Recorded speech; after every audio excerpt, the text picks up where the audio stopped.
ആഷിഖെ, ഈ ഇലക്ഷൻ പ്രചാരണ സമയത്ത് നമ്മുടെ AICC സംസ്ഥാന പ്രസിഡന്റായിട്ടുള്ള KC വേണുഗോപാലിനെതിരെ ഒരു വ്യാജ മോർഫ് ചിത്രം പ്രചരിച്ചിരുന്നു. അത് പ്രചരിച്ചത് ഇടതുപക്ഷ ചായ്വുള്ള ഒരു ചാനൽ കൂടെയാണ്. പക്ഷേ ഇന്ന് ആ ചാനലിലെ കേസിൽ നിന്ന് ഒഴിവാക്കുവാനായി കേരള പോലീസ് കിണഞ്ഞ് പരിശ്രമിച്ചുകൊണ്ടിരിക്കുകയാണ്. അതിനർത്ഥം ഇടതുപക്ഷ ചായ്വുള്ള ഒരു ചാനലിന് എന്ത് വൃത്തികേടുമാവാം, അതിനെല്ലാം സാധാരണ ജനങ്ങൾ സഹിക്കണമെന്നാണോ? മനഃപൂർവ്വം ഒരു വ്യക്തിയെ അപകീർത്തിപ്പെടുത്തുന്നതിന് 3 വർഷം വരെ തടവ് ലഭിക്കാവുന്ന ഒരു ശിക്ഷയാണ്. പക്ഷേ വെറും നിസ്സാര ഒരാളുടെ ജാമ്യത്തിന്മേൽ ഊരിപ്പോരാവുന്ന ഒരു വകുപ്പിട്ടാണ് കേരള പോലീസ് ഈ ഒരു കേസിന്മേൽ FIR രജിസ്റ്റർ ചെയ്തത്. അതിനർത്ഥം സാധാരണക്കാരനൊപ്പം അല്ല പോലീസിന്റെ പക്ഷമെന്ന് തെളിയിക്കുന്നതാണ്. ഈ BNS പ്രകാരം 336 4-ാം വകുപ്പാണ് കേസ് ചുമത്തേണ്ടത്. അതായത് ഏതെങ്കിലും വ്യക്തികളെ അപകീർത്തിപ്പെടുത്താൻ ഉദ്ദേശം വെച്ച് വ്യാജരേഖ ഉണ്ടാക്കിയാൽ 3 വർഷം വരെ തടവും പിഴയും ചുമത്താം എന്നാണ് ഈ പറയുന്ന BNS 336/4 പറയുന്നത്. പക്ഷേ ഇവിടെ ഈ 192 വകുപ്പാണ്. അതായത് വെറും 192 എന്ന് പറഞ്ഞു കഴിഞ്ഞാൽ നിസ്സാരമായ, അതായത് ഒരു ആൾജാമ്യമോ അല്ലെങ്കിൽ ഒരു സ്റ്റേഷൻ ജാമ്യത്തിലോ പുറത്തു പോകാവുന്ന ഒരു വകുപ്പ് മാത്രം ആണ് കൊടുത്തിട്ടുള്ളത്. ഞാൻ ചോദിക്കുന്ന ഇതാണ്, ഈ ഇലക്ഷൻ സമയത്ത് തന്നെ ഇത് പുറത്തേക്ക് വിടുന്നു എന്നതിൻ്റെ ഉദ്ദേശമെന്ന് പറയുന്നത്, ഈ പ്രസിഡന്റിനെ അപകീർത്തിപ്പെടുത്തിയാൽ ലഭിക്കേണ്ട വോട്ടുകളുടെ ലഭ്യത കുറയും എന്നുള്ള ഒരു അബദ്ധധാരണ ആയിരിക്കാം. ക്ലിയർ പ്രോപ്പഗണ്ടയാണത്. അതെ, അതായത് ഇടത് ഹാൻഡിൽ വർക്ക് ചെയ്യുന്ന PR ഏജൻസിയുടെ പ്രോപ്പഗണ്ട, അതാണ് ഈ ഒരു നാടകത്തിന് പിന്നിലുള്ളത്. അപ്പോൾ അത് കഴിഞ്ഞ് ഈ ഇലക്ഷൻ കഴിയുമ്പോൾ അതിൻ്റെ ഒരു ചൂടാറി. പക്ഷേ അത് മറ്റുള്ളവർ ഇത് ആർക്കെതിരെയാണോ അമ്പ് ചെയ്തത് അത് തിരിച്ചത് ചെയ്തവർക്ക് നേരെ വന്നിട്ടുണ്ട്. ശരിക്കും പ്രൊപ്പഗണ്ട എന്നുള്ളൊരു പദത്തിനെ ഏറ്റവും കൂടുതൽ എതിർക്കുന്ന വ്യക്തികളാണ് ഇവിടുത്തെ ഇടതുപക്ഷ സഖാക്കൾ അല്ലെങ്കിൽ ഇടതുപക്ഷ ഹാൻഡിലുകൾ.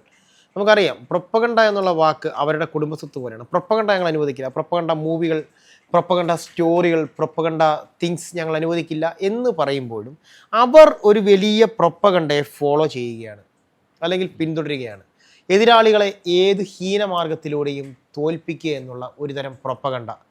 അതിൻ്റെ ഒരു ഇരയെ നമ്മൾ കഴിഞ്ഞ ദിവസം കണ്ടാണ് MC അതുൽ. KSU കണ്ണൂർ ജില്ലാ പ്രസിഡൻ്റായിട്ടുള്ള MC അതുലിനെ, വീണ ജോർജിനെ ആക്രമിച്ച കേസിൽ MC അതുൽ പ്രതിസ്ഥാനത്തുണ്ടായിരുന്നു. ആ MC അതുലിനെ ഒരു പീഡന കേസിൽ അകത്താക്കുന്നു. സംസ്ഥാന വൈസ് പ്രസിഡന്റിനെതിരെ ഒരു അപകീർത്തിപ്പെടുത്തുന്ന ചിത്രങ്ങൾ പ്രചരിപ്പിക്കുന്നു. തങ്ങൾക്ക് തോന്നുന്ന എന്തും തങ്ങളുടെ ന്യൂസ് ഹാൻഡിലുകളിലൂടെ അല്ലെങ്കിൽ തങ്ങളുടെ സോഷ്യൽ മീഡിയ ഹാൻഡിലുകളിലൂടെ പുറത്തു വിടുന്നു. നമുക്കറിയാം, കുറച്ച് പേജുകൾ, കുറേ അധികം ഇവർക്ക് ഈ ഫേസ്ബുക്ക്, ഇൻസ്റ്റഗ്രാം പേജുകളുണ്ട്.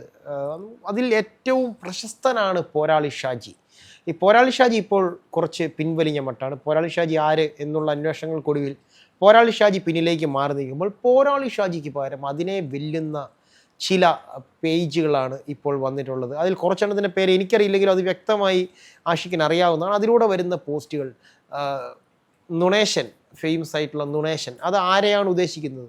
ഈ നുണേഷൻ എന്ന് പറയുന്ന പദം ഏത് വ്യക്തിയിലേക്ക് വിരൽ ചൂണ്ടുന്നു എന്നുള്ളത് നമുക്കറിയാം. ഇത്തരം പേജുകൾ ഹാൻഡിൽ ചെയ്തുകൊണ്ട് ഇവർക്ക് എങ്ങനെയാണ് ഞങ്ങൾ ആക്രമിക്കപ്പെടുന്നു എന്ന് പറഞ്ഞ് അലമുറയിടുവാൻ സാധിക്കുന്നത്? അതായത് അവരുടെ ഭാഗം മാത്രമാണ് അവർ പറയുന്നത്. അതായത് പണ്ട് രാഷ്ട്രീയ പാർട്ടികൾ ചെയ്യുന്ന ഒരു കാര്യം ഉണ്ടായിരുന്നു.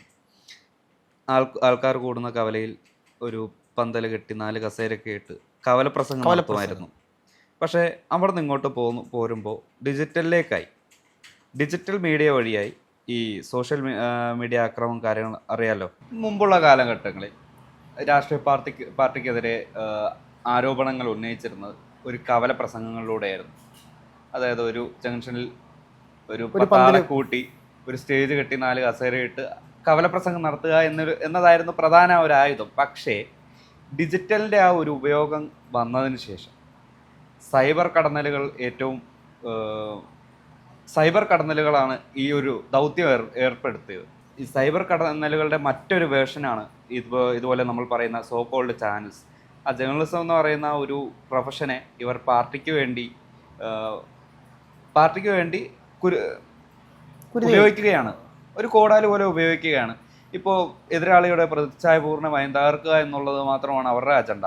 അപ്പോൾ തിരഞ്ഞെടുപ്പിൻ്റെ ആ ഒരു തിരക്ക് പിടിച്ച സമയത്താണ് ഇതുപോലെ ഒരു ചാനൽ വ്യാജ ഫോട്ടോ മോർഫ് ചെയ്ത് KC വേണുഗോപാലിനെതിരെ ഇങ്ങനെ ഇതുപോലെ ഒരു ആരോപണം ഉയർത്തി. ഇതിനെതിരെ KPCC വൈസ് പ്രസിഡൻ്റായ ഷുക്കൂർ എന്നുള്ള ഒരാളാണ് ഈ ചാനലിനെതിരെ പോലീസ് പരാതി നൽകിയത്. പക്ഷേ പോലീസിൽ പരാതി നൽകിയതിന് ശേഷം 3 വർഷം വരെ ശിക്ഷ ലഭിക്കാവുന്ന ഒരു കേസിനെ ജസ്റ്റ് ഒരു പോലീസ് സ്റ്റേഷൻ ജാമ്യത്തിൽ വിടാവുന്ന രീതിയിലേക്ക് ആ ഒരു ഉദ്യോഗസ്ഥൻ അതിനെ വളച്ചൊടുക്കുകയായിരുന്നു.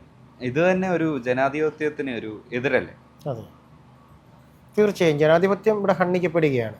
കാരണം പോലീസ് സ്റ്റേഷനുകളിൽ നിന്ന് നമുക്ക് നീതി കിട്ടുമെന്നുള്ളൊരു വിശ്വാസമുണ്ട്. പക്ഷേ ഒരു രാഷ്ട്രീയ പാർട്ടിയുടെ തലപ്പത്തിരിക്കുന്ന ഒരു നേതാവിന്, അതും ഒരു AICC ജനറൽ സെക്രട്ടറി ആയിട്ടുള്ള ഒരു വ്യക്തിക്കെതിരെ ഇത്തരം അപഹാസ്യകരമായൊരു നടപടി ഉണ്ടായിട്ട് അതിനെതിരെ കേസെടുക്കാൻ പോലീസ് തയ്യാറാകുന്നില്ലെന്നുണ്ടെങ്കിൽ ഇവിടുത്തെ സാധാരണക്കാർക്ക് നീതി എങ്ങനെ ലഭിക്കുമെന്ന ഒരു ചോദ്യമാണ്. ഈ ചോദ്യം ഉയരുന്നത് കേരള മനസ്സാക്ഷിക്ക് നേരെയാണെന്നുള്ളതാണ് ഏറ്റവും വലിയ സത്യം. പൊളിറ്റിക്സിൽ എന്ത് തന്ത്രവും ഉപയോഗിക്കാം, പക്ഷേ ഇത്രയ്ക്ക് ഹീനമായിട്ടുള്ള ഒരു തന്ത്രം ഉപയോഗിക്കുക എന്നത് ഇടത് സംഘത്തിൻ്റെ ഒരു എന്താ പറയുക ഒരു പ്രവണതയാണ്. അത് ആദ്യകാലം മുതൽ ഇതുവരെ ആ ഒരു പാറ്റേൺ അവർ തുടർന്നു പോന്നിട്ടുള്ളൂ. അത് നമ്മുടെ മുന്നിൽ പല ഉദാഹരണങ്ങളുണ്ട്. ഇപ്പോൾ ഉമ്മൻചാണ്ടിക്കെതിരെ സരിതയെ വെച്ച് ആരോപണം ഉന്നയിച്ചു. പക്ഷേ അദ്ദേഹം മരണപ്പെട്ടതിന് ശേഷം അദ്ദേഹം കൂടുതൽ വിശുദ്ധനായി അറിയപ്പെട്ടു. അത് നമ്മുടെ മുന്നിലൊരു ഉദാഹരണമുണ്ട്. അതുപോലെ തന്നെയാണ് ഈ KC വേണുഗോപാലിനെതിരെയുള്ള ഒരു മോർഫ് ചെയ്ത ഫോട്ടോ പ്രചരിപ്പിച്ചത്. അദ്ദേഹം സത്യം തെളിയുമെന്നും അദ്ദേഹത്തിൻ്റെ നിരപരാധിത്വം തെളിയുമെന്നും അദ്ദേഹത്തിന് പൂർണ്ണമായ ഉറപ്പുണ്ട്.